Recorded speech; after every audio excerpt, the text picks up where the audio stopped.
안녕하세요. 천국의 언어 샘 마리아입니다. 지난 시간에는 엘리야에서 엘리사로 넘어가는 과정까지 살펴보았고, 오늘은 열왕기하 3장부터 상고해 보도록 하겠습니다. 유다 여호사밧 왕이 18년째 왕위에 있을 때 이스라엘의 여호람 왕이 사마리아에서 왕이 되어 다스리던 때의 일입니다. 모압이 이스라엘을 배반하게 되고 여호람과 여호사밧은 모압과 전쟁을 하러 나서게 되는데, 7일을 진행했을 때 마실 물이 없어 하나님의 선지자 엘리사를 찾게 됩니다. 엘리사는 유다 왕 여호사밧을 생각하여 하나님의 말씀대로 개천을 파괴하고 물이 가득하게 해결하여 주고 모압과의 전쟁에서 승리할 것을 예언하게 되는데, 여호람과 여호사밧은 엘리사의 전한 말대로 이기게 됩니다. 열왕기하 4장에는 엘리사가 펼치는 기사와 이적이 많이 나오는데, 첫 번째는 엘리사 선지자의 생도의 아내 이야기입니다. 남편이 죽어 빚에 쫓긴 아내는 아이를 잃을 위기에 처하게 되자 엘리사를 찾았고, 엘리사는 기름 한 병 있는 것을 가지고 오라 합니다. 그리고 빈 그릇을 많이 빌리게 하여서 빈 그릇에 기름들이 가득 담기게 이적을 베풀어 주고, 기름들을 팔아 빚을 갚게 하고 아이들과 생활하도록 이적을 베푸는 일이 나옵니다. 성경 곳곳에서 기름에 관한 말씀이 많이 나오는데요. 그중 가장 중요하게 보아야 하는 기름은 마태복음 25장의 등과 기름일 것입니다. 이때 기름을 넉넉하게 준비하지 못했던 처녀들이 신랑 예수님을 맞이하지 못하는 말씀이 기록되어 있는데, 기름이 무엇이길래 예수님이 다시 오시는 주 재림의 때에 천국에 들어가지 못하는 조건이 되는 것일까요? 천국의 언어를 들으시면서 내가 아는 말씀은 무엇이며 모르는 말씀은 무엇인지 내 자신을 성경에 비추어 생각해 볼 줄 아는 현명한 신앙인들이 되셨으면 좋겠습니다. 4장 8절 이하에는 엘리사를 하나님의 선지자인 줄 알아본 수넴 여인과의 이야기가 나와 있습니다. 수넴 여인의 지극정성이 고마웠던 엘리사는 사환 게하시에게 수넴 여인이 필요한 것을 묻자 여인은 늙은 남편뿐 아들이 없다는 것을 말하게 됩니다. 엘리사는 늙은 수넴 여인을 다시 불러 아들이 잉태될 것이라 예언하는데, 수넴 여인은 놀리지 말라고 말합니다. 그러나 진짜 엘리사의 말대로 잉태하여 아이를 낳았지만 아이는 죽게 되고, 하나님의 사람을 알아보았던 수넴 여인은 아이를 엘리사의 방 침상 위에 두고 문을 닫고 나와 멀리 갈멜살에 있는 엘리사에게 찾아가게 됩니다. 엘리사는 수넴 여인이 도착하기 전에 미리 알고 사환 게하시에게 맞이하게 하고, 수넴 여인은 엘리사에게 아이를 잃은 괴로움을 말합니다.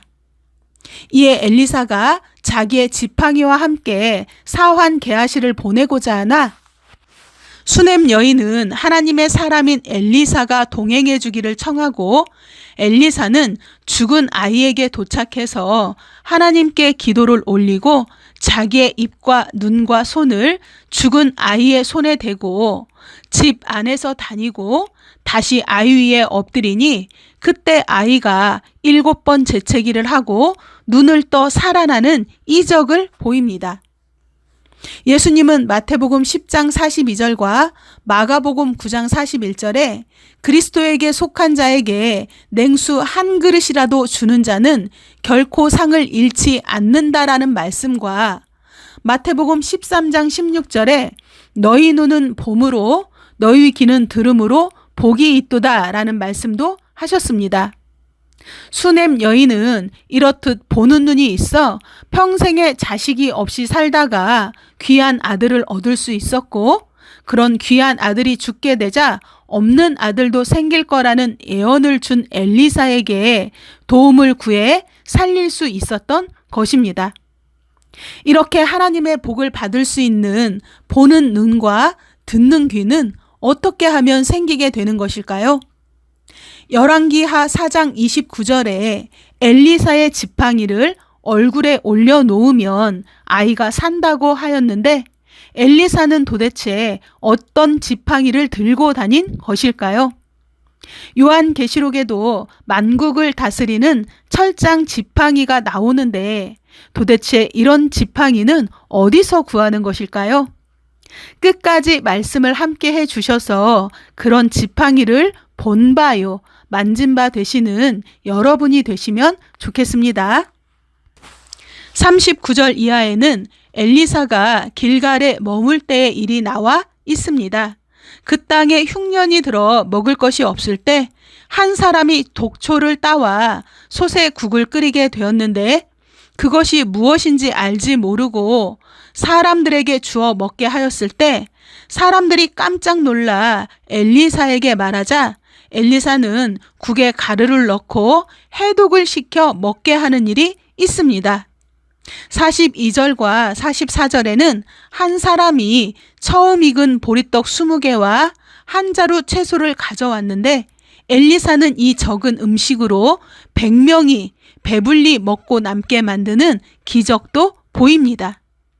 이런 일을 볼 때에 엘리야가 마치 열매가 익지 못하고 떨어지는 우물에 새 그릇에 소금을 담아다가 물을 고친 것도 생각나고 예수님께서 베푸신 오병이어의 기적도 생각이 납니다. 하나님께서 함께 하셨던 선지자들에게 이런 능력들이 생긴 것인데요.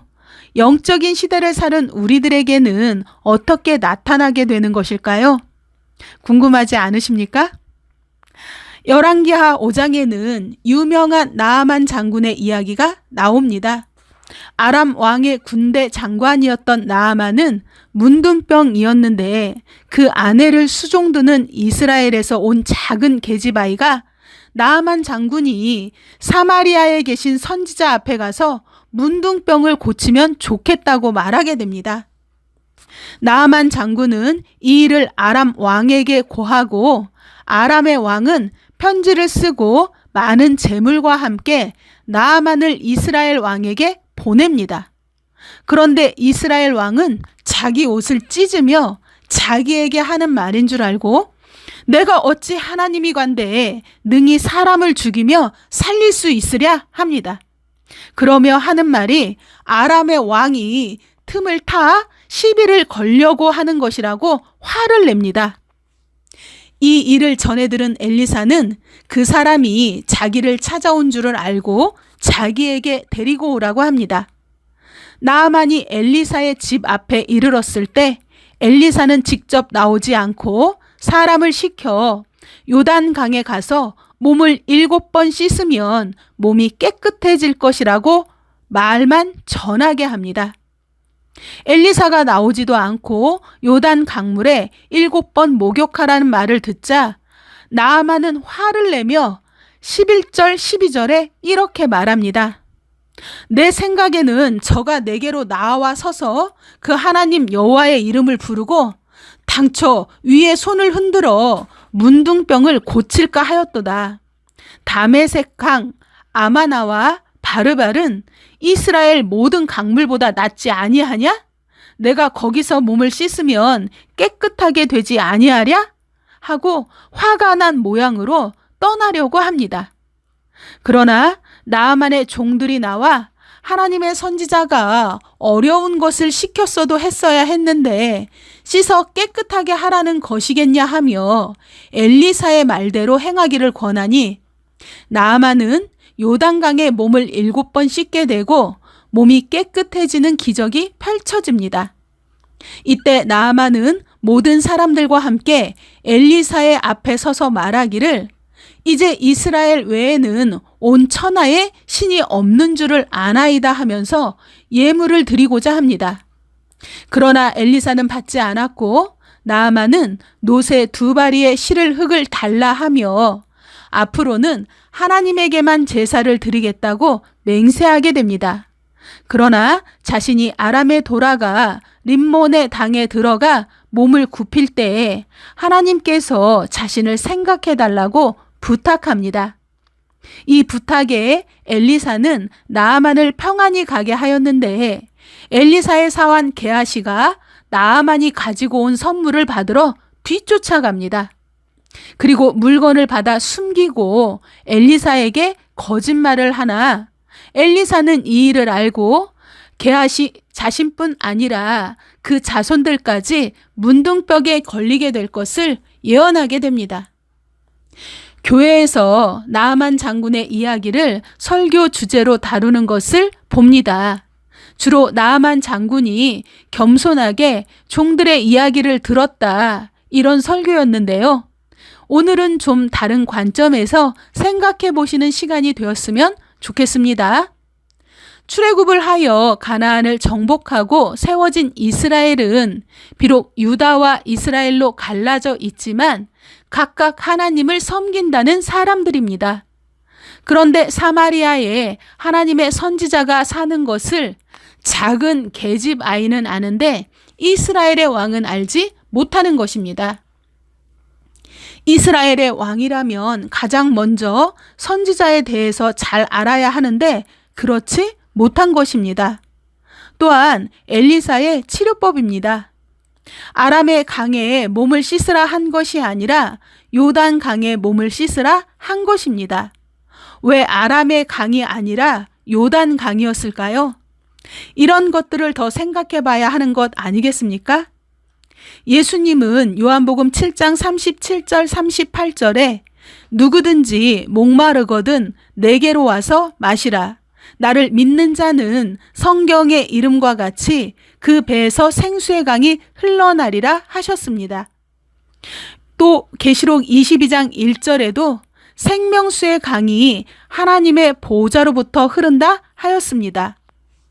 이렇듯 씻으면 문둥병이 낫고 영원히 목마르지 않는 생명수의 강은 어디서 만날 수 있을까요?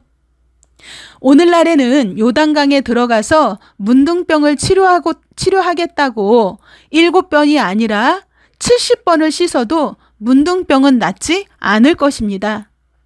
또한 지금은 예수님께 가서 생명수를 마실 수도 없습니다. 그러나 다시 오신다고 약속하셨으니 다시 오신 곳을 찾으면 영원히 목마르지 않는 생명수를 마실 수 있는 것 아니겠습니까? 예수님은 2000년 전에도 어디로 오시는지 어떤 일을 하시는지 모두 예언하시고 약속대로 오신 것처럼 다시 오시는 때에도 언제 어디로 오신다고 약속하셨으니 약속해 주신 말씀을 정말 잘 깨닫고 있어야 하겠습니다. 열왕기하 6장에는 엘리사의 생도들이 거할 곳이 좁아 요단에서 새로운 처소를 세우겠다고 합니다. 그런데 나무를 베다가 도끼가 자루에서 빠져 물에 떨어지는데 하필이면 이 도끼는 빌려온 것이었습니다.